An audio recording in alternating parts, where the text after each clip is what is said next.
बापरे बाप! कितीही आवराआवर.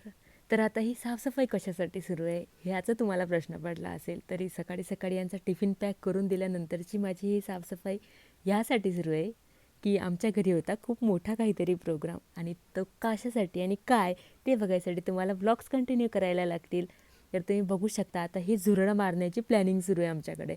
मम्मीने घेतलं आहे ही बोरिक पावडर आणि बोरिक पावडरनंतर बेकिंग पावडर आणि हा खायचा सोडा आहे. तर हे सगळं असं मिक्स करणार आहे आम्ही आणि ही कणिक पीठ टाकलं आहे त्यात, कारण हे खाल्ल्यानंतरच कॉक्रोच मरणार आहे.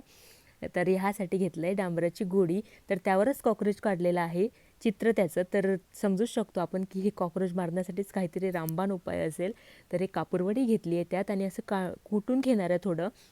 त्याची अशी बारीक पावडर केल्यानंतर ह्यात सगळं मिक्स करून घेतील ते सगळे इन्ग्रेडियंट आणि ह्यानी 6 महिने तरी तुमच्याकडे कॉक्रोच येणार नाही ह्याची फुल गॅरंटी. कारण आम्ही नेहमी यूज करतो, पेस्ट कंट्रोल करून थकलो होतो आम्ही. तर ते आता यूज केल्यानंतर आम्हाला पेस्ट कंट्रोलची गरजच पडली नाही. आणि हे जे मी वाईप्स दाखवले तुम्हाला, तर हे इतके मस्त आहेत ना, मी मिशोवरून बोलावले होते. तर त्यांनी मला खूप मदत केली आज आणि असं मी सगळं हे मस्त सारण तयार केलं होतं. तुम्ही बघू शकता, मी तुम्हाला आधी सांगितलं आहे की मी काय काय टाकत असते म्हणून इडलीच्या सारणासाठी. तर ते मस्त केलं होतं. आमच्या यात मस्त आज गोकर्णाचं फुल आलं होतं गार्डनमध्ये आणि याला पण थोडे सीड्स आले आणि फ्लावर्स आले होते. तर असा होता आमचा आजचा दिवस.